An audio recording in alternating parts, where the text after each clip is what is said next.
Hello and welcome to our next video.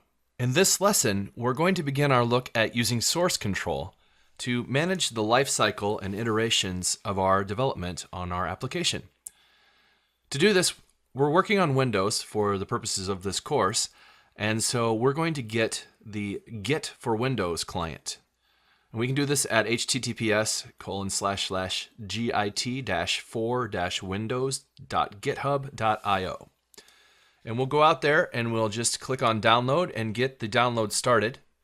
And so what we'll be doing is using Git to manage our iterations, and we'll check our code in. And ultimately, as we continue to see things throughout this section, we will be checking into a online solution at Bitbucket, and we'll ultimately then push from there to App Harbor for release management. We'll basically be doing continuous integration and development by simply checking into our repository on Bitbucket, and a wired up linked account on App Harbor will then build it and render a web page for us. So that'll be pretty exciting, especially if you've never done anything like that before. So once we have the download, let's go ahead and get it started. I am on a 64-bit instance. You might see a 32-bit instance if you're not on a 64. Either one should be just fine. Now, this Git client will also give us both a Windows version GUI and the ability to work through the shell or command line.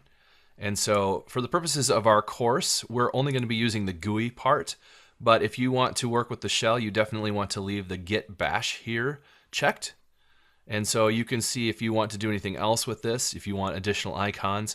But we're going to leave this part specifically checked because we'll be able to right click on our folder and get a menu item for git GUI or git bash. And then we can work, with the GUI or on the command line, whatever your flavor of desire might be on that.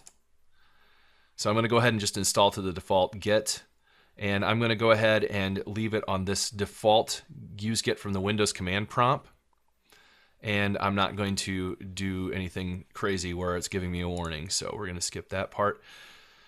So we're going to go ahead and check out Windows style and commit Unix style line endings. Now this will give us some LF to CRLF errors every now and then, and we'll just accept them, and that's okay.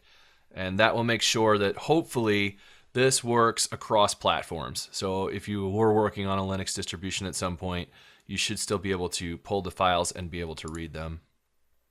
And we're going to leave this default as well, min-tty, and msys is the original program that was written that has morphed and basically become Git for Windows, so that's what that's going on there. So we're just going to leave the defaults for the program. I'm going to leave everything checked and go ahead and install this.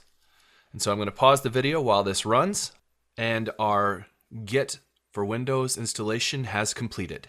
So if you wanted to go ahead and launch it right away, you could click Launch Git Bash. We're not going to do that, and I don't care to see the release notes either, so I'm just going to select Finish. And I can tell this is installed now because what I can do is go out to my project directory, right-click, and I should have menu items for Git GUI here and Git Bash here. And so I can open up Git GUI here, and it will give me some options. This is as far as we're going to go on this video. So just make sure that you have the Git for Windows client installed, that you can right click and see Git GUI here or Git Bash here, and you'll be ready to go for the next video. Thank you very much, and we'll see you next time.